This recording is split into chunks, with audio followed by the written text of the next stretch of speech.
오늘 이제 2016년도 우리에게 주신 약속의 말씀을 같이 봉독하길 원하는데요. 우리 3절 말씀을 다시 한번 읽어볼까요? 호세아서 6장 3절 시작. 그러므로 우리가 여호와를 알자, 힘써 여호와를 알자. 그의 나타나심은 새벽빛같이 어김없나니 비와 같이 땅을 적시는 늦은 비와 같이 우리에게 임하시리라 하니라. 아멘. 2015년도 우리 상록교회를 또 상록교회가 추구했던 말씀은 언약의 말씀을 이루리이다. 하나님의 언약의 말씀에 집중해서 요시아가 종교개혁을 일으켰듯 그렇게 나의 마음을 하나님의 말씀으로 우리의 삶을 또 나의 신앙을 개혁하기를 원했습니다. 말씀에 집중하기를 원했고 또 그 언약을 또 이루어드리는 그 갈망함으로 집중하기를 원했습니다. 그리고는 2016년도를 생각하면서 2015년도의 그 말씀과 이어서 그러면 우리가 어떻게 하나님의 언약을 이룰 수 있을까를 고민하게 되었습니다. 그리고는 세 가지를 생각하게 됐는데 생각, 즉 지정의를 생각하게 됐습니다. 우리가 하나님을 알아야겠구나. 우리가 하나님의 언약의 말씀을 이루기 위해선 먼저 우리가 하나님을 알아야 되겠구나. 하나님을 알아야 거기에 감격하고 하나님을 알아야 거기에 굴복할 수 있고 하나님을 알아야 그 하나님을 아는 지식으로 우리가 하나님을 경외하며 예배자적인 삶을 살 수 있기 때문에 그렇습니다. 그리고 우리는 아는 걸로 끝나는 게 아니라 우리의 마음이, 우리의 정이 마음을 다하고 뜻을 다하고 목숨을 다하여 주 너희 하나님을 사랑하라가 돼야겠구나. 우리가 하나님을 사랑해서 예배를 드리고 하나님 앞에 감격해서 헌신을 하며 그 하나님이 너무나 존경스럽고 또 경외감에 넘쳐 우리의 마음이 하나님께 압도되어 우리가 그렇게 인생에서 승리해야 되겠구나. 그렇게 하나님을 알고 마음을 다해 하나님을 사랑한다면 그 의지는 이제는 표대를 향해서 가야겠구나. 내가 지금까지 걸어왔던 것, 나에게 구원의 확신, 은혜, 물론 너무너무 중요하고 모든 것의 근간이죠. 그러나 이제는 거기에 머물러 있지 않고 표대를 향해서 나의 의지를 다해 내 몸을 복종시키며 그 하나님의 표대를 향해서 달려가는 인생이 되어야겠구나. 그래서 3년 계획을 세웠어요. 2016년 하나님을 알자. 2017년 하나님을 사랑하자. 2018년 표대를 향해 달려가자. 이미 3년 이제 계획이 다 세워진 거예요. 이제 그렇게 하고 우리가 하나님을 알기 위해 또 하나님을 왜 알아야 되는지를 우리는 오늘 같이 말씀을 보고자 합니다. 오늘 호세아는 우리 보고 힘써 여호와를 알아야 된다라고 이야기를 합니다. 우리가 잘 아는 대로 지금 이스라엘 백성들은 머리끝부터 발끝까지 성한 데가 없을 만큼 얻어터질 대로 다 얻어터졌어요. 하나님 앞에 죄악을 범하고 또 범하고 또 범했는데 많은 선지자들을 보냈죠. 엘리야도 보냈고요. 엘리사도 보냈고요. 그런데 그렇게 하나님의 말씀이 선포됐으나 그들은 바알 숭배에서 또 하나님을 의지하기보다는 이집트나 아수르와 같은 그런 다른 민족들을 의지하는데 더 발이 빨랐습니다. 하나님은 답답했습니다. 그런데 하나님이 다가가면 다가갈수록 이스라엘 백성들은 더욱더 바알에게 가기 시작하는 겁니다. 하나님이 다가오면 다가올수록 그들은 더욱더 그 다른 민족에게 가기 시작하는 겁니다. 나의 지식을 의지하기 시작하고 내 노력을 의지하기 시작하고 나의 어떤 것을 의지하기 시작하는 겁니다. 하나님은 가슴이 찢어질 것 같았습니다. 그런데 하나님의 그 질투하시는 그 사랑을 이스라엘 백성들은 전혀 느끼지 못하는 겁니다. 아니, 하나님이 얼마나 분노하고 계시는지, 하나님이 우리의 죄를 얼마나 싫어하시는지, 또 하나님이 얼마나 하나님을 죄를 미워하시며 하나님 앞에 거룩하게 되기를 하나님의 백성들을 위해서 그렇게 열심히 노력하시며 인내하시며 인도하시는지를 전혀 감을 잡지 못했습니다. 그래서 여호와께서는 호세아를 부릅니다. 그리고 호세아에게 이야기를 합니다. 너는 고멜을 택해서 창녀를 택해서 결혼하라 라고 하는 겁니다. 그래서 그 선지자의 아내를 고멜, 창녀를 택해서 결혼을 시켰더니 그 고멜은 그 그 습관 때문에 다른 남자 품에 가는 겁니다. 돈을 주고 사왔는데 다른 남자 품에 안기는 거예요. 내 사랑하는 사람이 다른 남자 품에 안겼다고 생각해 보십시오. 이거는 상상하기 싫은 일 아닙니까? 그런데 호세아는 그거를 보는 겁니다. 그러면 또 돈을 주고 또 사옵니다. 그러면 또 도망가서 다른 남자 품에 또 안기는 겁니다. 호세아 가슴이 찢어지는 거예요. 하나님은 그것을 통해서 그 심장을 가지고 이스라엘에게 선포하라는 겁니다. 내가 그렇다는 것입니다. 내가 너희를 그렇게 값지게 샀는데 홍해가 가르고 만나를 먹이고 메추라기를 먹이고 반석에서 물이 나게 하고 하나님이 극진하게 너희를 또 극상품의 포도를 심어서 그렇게 찬란한 그 영광스러운 열매를 맺게 하려고 했는데 너희들은 나를 떠나 그렇게 우상숭배처럼 간음하며 산다는 겁니다. 호세야, 네 마음이 찢어지듯 내 마음이 찢어지니 그 마음을 가지고 하나님의 심정으로 하나님의 백성들에게 선포하라는 겁니다. 너희들이 여호와를 모른다는 겁니다. 너희가 제사를 드리고 또 나는 아브라함의 자손입니다 라고 말로는 하고 있지만 너희가 하나님을 전혀 모른다는 겁니다. 도대체 하나님이 누구신지, 하나님이 무엇을 싫어하시는지, 하나님이 무엇을 좋아하시는지, 하나님이 도대체 무엇을 우리에게 요구하시는지를 너희는 모른다는 거예요. 호세아는 그 찢어지는 심장을 끌어안고 지금 이스라엘에게 가는 것입니다. 하나님의 마음이 그렇게 찢어진다는 거예요. 여호와를 알자 힘써 여호와를 알자 하는 거예요. 너희가 하나님을 아는 지식이 없으므로 망하는도다 라고 선포를 하고 있는 것입니다. 하나님을 안다는 것이 무엇일까요? 우리는 두 가지 차원의 알을 우리는 2016년도에 배워야 됩니다. 첫 번째는 지식적인 알미 있어야 됩니다. 지식적인 알을 무시하면 안 됩니다. 지식적인 알미 없는 상태에서 열심과 정성과 어떤 나의 최선을 다해서 하나님을 섬긴다고 하여 그것은 참다운 하나님을 섬기는 것이 아닙니다. 너희가 하나님께 열심을 있으나 바른 지식, 올바른 지식을 따르지 않고 하나님의 의를 모르고 자기 의를 힘쓰다가 하나님의 의에 복종치 않는구나. 분명히 올바른 지식을 따라야 된다고 말하고 있어요. 그러므로 하나님이 말씀 속에서 하나님이 누구신지, 하나님이 어떤 성품을 갖고 계신지, 또 하나님이 아브라함을, 이삭을, 야곱을, 모세를, 바울을, 베드로를 어떻게 인도했는지, 또 그 인도하는 삶을 통해서 나를 바라봐야죠. 우리는 이스라엘처럼 그렇게 하나님께 원망하며 걸어가진 않는가? 만나를 하나님 앞에 주실 것을 알고 있음에도 불구하고 그 만나를 먹고도 또 고기가 먹고 싶다고 그 탐욕 가운데 하나님을 원망하고 있진 않은가? 하나님이 그 쓴물을 단물로 바꿔주셨지만 또 하나님 앞에 원망하며 또 하나님 못 믿겠다 할 때 하나님이 엘림을 바로 준비해 놓으셨는데 그걸 기다리지 못하고 우리는 또 원망하며 살지 않는가? 우리는 그 이스라엘 백성들을 인도하시는 그 과정들, 또 하나님이 그들에게 하나님이 어떤 분이신지 알려주시는 그 과정들, 우리는 말씀을 통해서 연구하셔야 되는 겁니다. 하나님이 누구신지 성경에 써 있단 말입니다. 그러므로 우리는 지적인 알을 무시하면 안 됩니다. 그러나 여기서 말하는 또 알미라는 것은 단순히 지적인 알을 넘어서는 것을 말합니다. 특별히 안다라고 하는 이 단어는 야다라고 하는 단어예요. 이 히브리어는 야다라고 하는 단어인데 그 야다라고 하는 뜻이 제일 먼저 쓰여졌던 것이 아담이 하와를 알았더라요. 아담이 하와와 동침했다라고 하는 그 말이 동침하다라는 말이 야다예요. 알다라는 것입니다. 직역을 하면 안다가 동침하다예요. 그러니까 무슨 얘기죠? 성경적인 알미라는 것은 관계적인 알미를 말하는 거예요. 단순히 지적인 알미를 가리키는 게 아니라 그걸 넘어서서 그 하나님을 직접 내가 만난 겁니다. 하나님을 내가 경험한 거예요. 하나님을 내가 체험한 거란 말입니다. 단순히 예수님이 십자가에 죽으셨대. 하나님이 그런 분이시래. 무소부재하시고 뭐 전능하시며 편재하시며 근데 그분을 내가 만난 거예요. 야곱이 이스라엘이 되는 사건이 일어났죠. 그게 야복강과 사건입니다. 야곱에게는 몇 가지 중요한 사건들이 있어요. 그 첫 번째는 장자 축복을 받는 장면이었습니다. 장자 축복을 받고 그것 때문에 이제는 뭡니까? 형을 속이고 아버지를 속여서 도망자가 됐죠. 그런 다음에 베델에서 하나님을 만나는 장면이 나옵니다. 하나님을 첫 번째 만납니다. 그럴 때 하나님은 하늘이 열리고 하늘에서부터 사닥다리가 내려옵니다.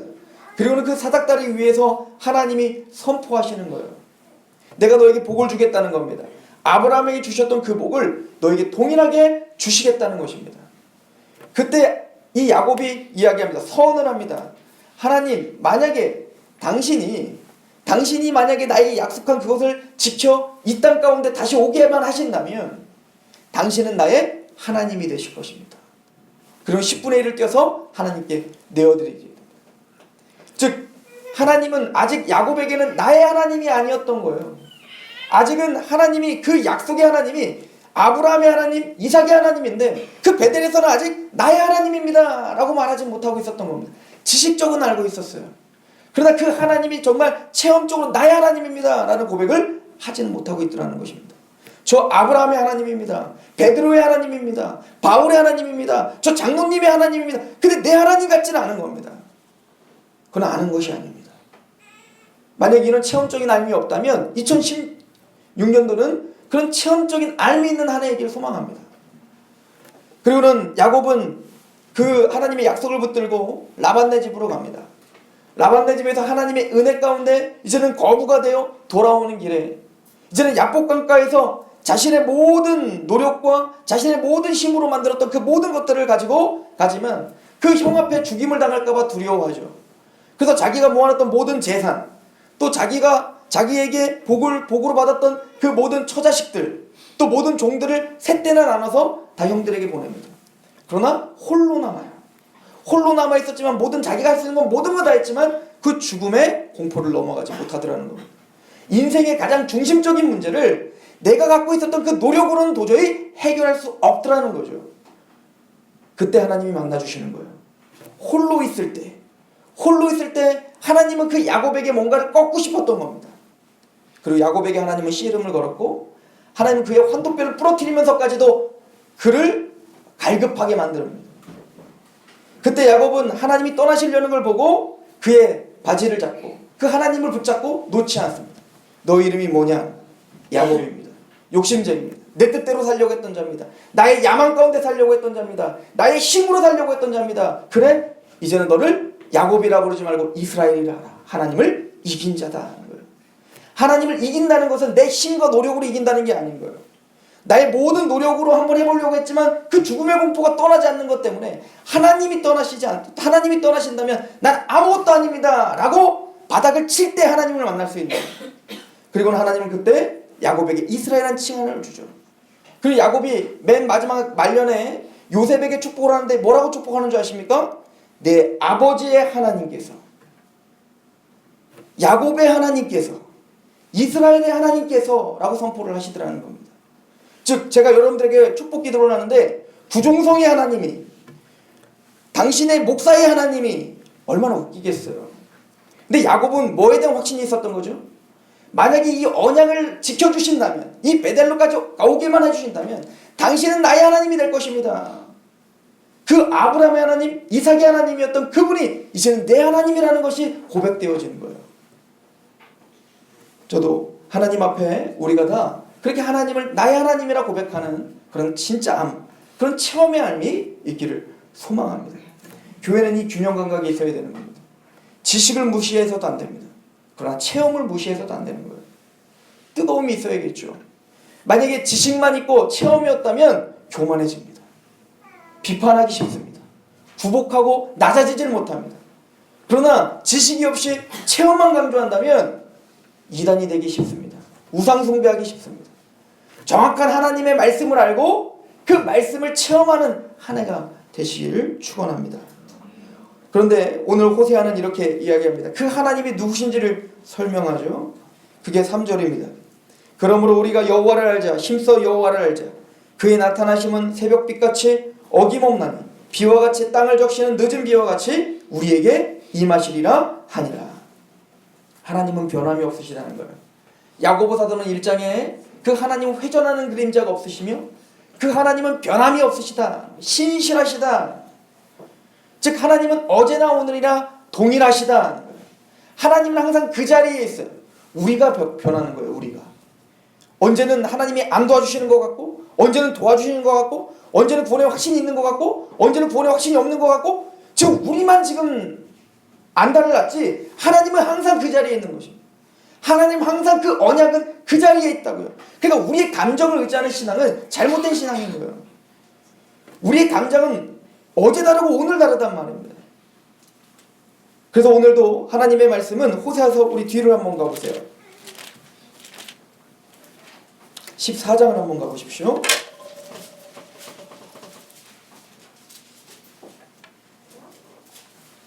호세아서 14장 1절부터 봅니다.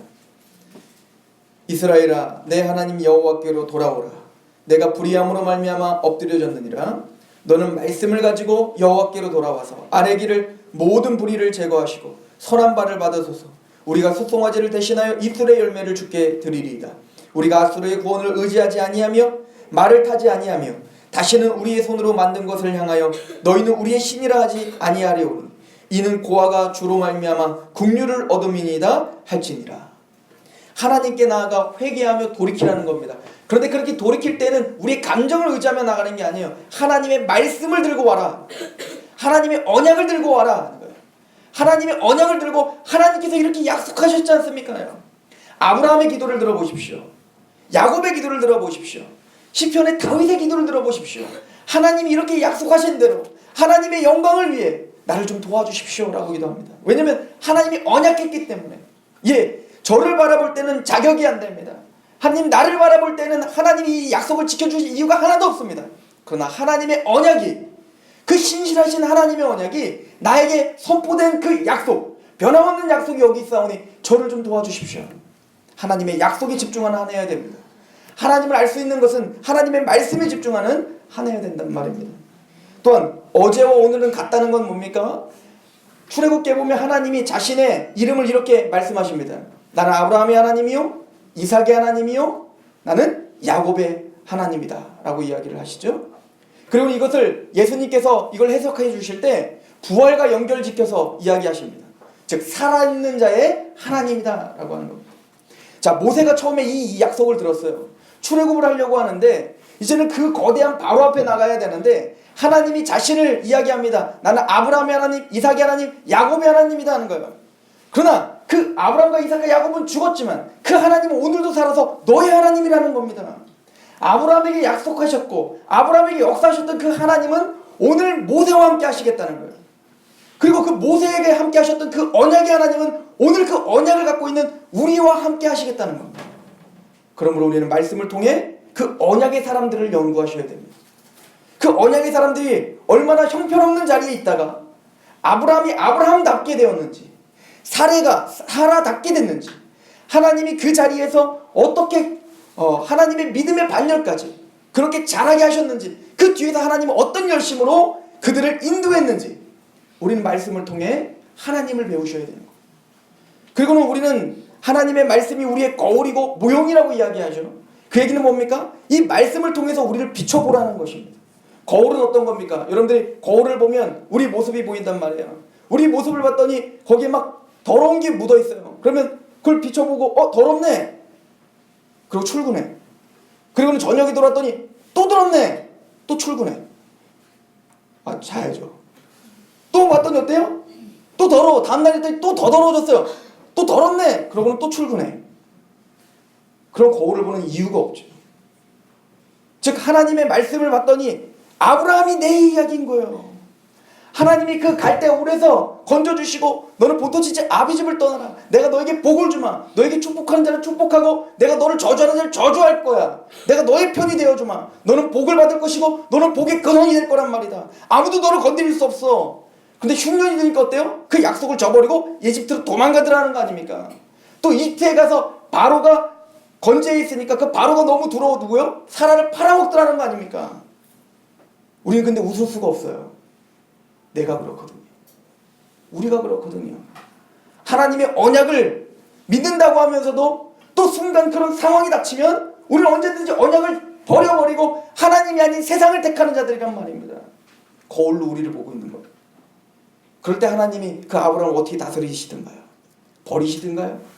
아니면 아브라함을 끝까지 포기하지 않고 인도하시고 마침내 이삭을 바치는 데까지 가던가요? 우리는 그렇게 하나님을 배우는 것입니다. 하나님이 누구신지를 배우는 거예요. 그 아브라함을 인도하시는 하나님이 오늘 우리를 어떻게 인도하고 계시고 이 교회를 어떻게 인도하고 계시는지를 배우는 것입니다. 또한 히브리서를 한번 보십시오. 히브리서 13장을 한번 보세요.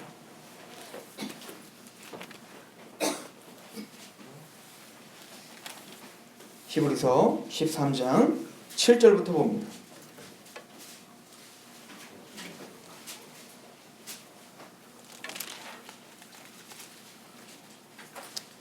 히브리서 13장 신약성경 368페이지에 있습니다.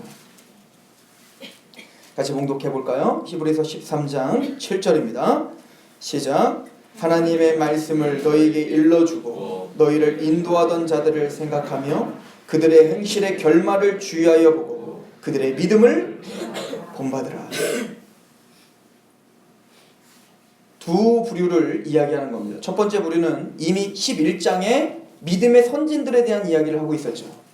믿음으로 아벨, 믿음으로 노아는, 믿음으로 아브라함은, 믿음으로 이삭은, 믿음으로 모세는, 또 이름 없는 그 수도 없는 그 많은 믿음으로 순교를 했던 많은 사람들은 구름과 같이 그런 허다한 증인들이 있습니다.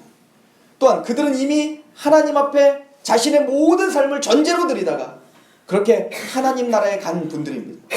그러나 오늘 히브리 기자는 그 믿음의 선진들, 성경에 기록된 믿음의 선진들 뿐만 아니라 오늘 너희를 가리키고 있는 이라고 말하죠.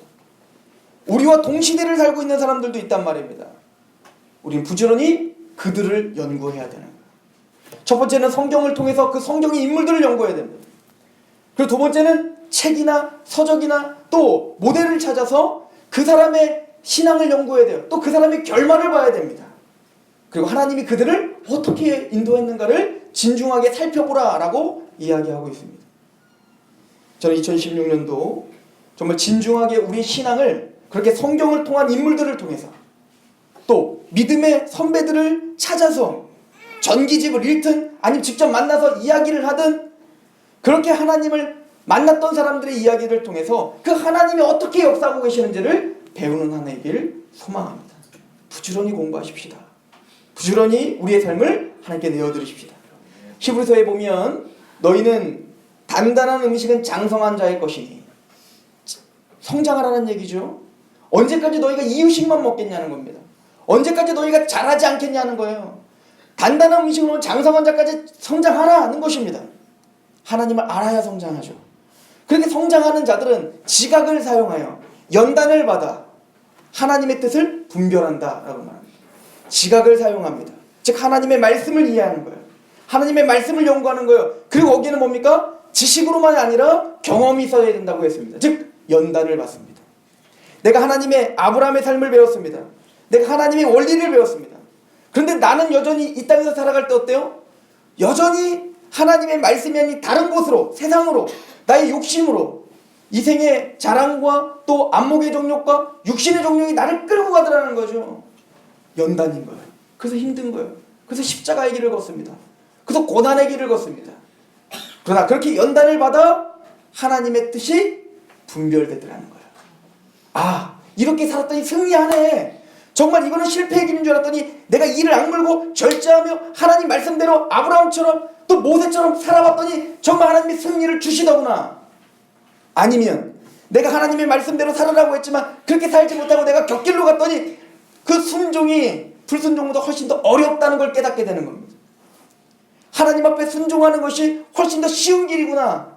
내가 하나님 앞에 불순종했더니 그 하나님의 뜻이 내 마음이 너무나 답답해지는군요. 그렇게 실패를 통해서도 배우는 거예요. 연단을 받아 분별이라는 게 생기는 것입니다. 저는 그렇게 지식적인 암과 그 하나님을 몸부림치며 살아가려고 할 때 체험적인 하나님을 경험하며 그렇게 하나님을 배워가는 2016년이 되기를 축원합니다. 하나님 여러분들 도와주실 것입니다. 하나님이 이 교회를 붙잡아 주실 것입니다. 말씀 앞에 진중하게 우리를 돌아보는 한 해요. 그렇게 하나님 우리가 승리하고 싶습니다. 하나님을 알고 싶습니다. 그렇게 하나님께 부르짖는 한 해가 되시길 축원합니다. 기도하겠습니다. 하나님 아버지 너무나 감사합니다.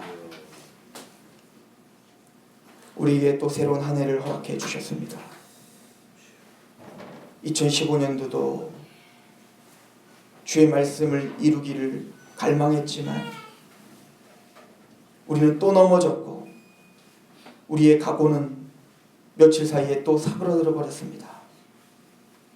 하나님 그럼에도 불구하고 베드로가 예수님의 십자가를 붙들고 그 사랑의 고백을 했던 것처럼 우리가 다시 한번 예수님의 십자가를 붙들고 2016년도를 하나님께 내어드리겠다고 그렇게 우리를 승리하게 해주실 그 하나님을 소망하며 서 있습니다.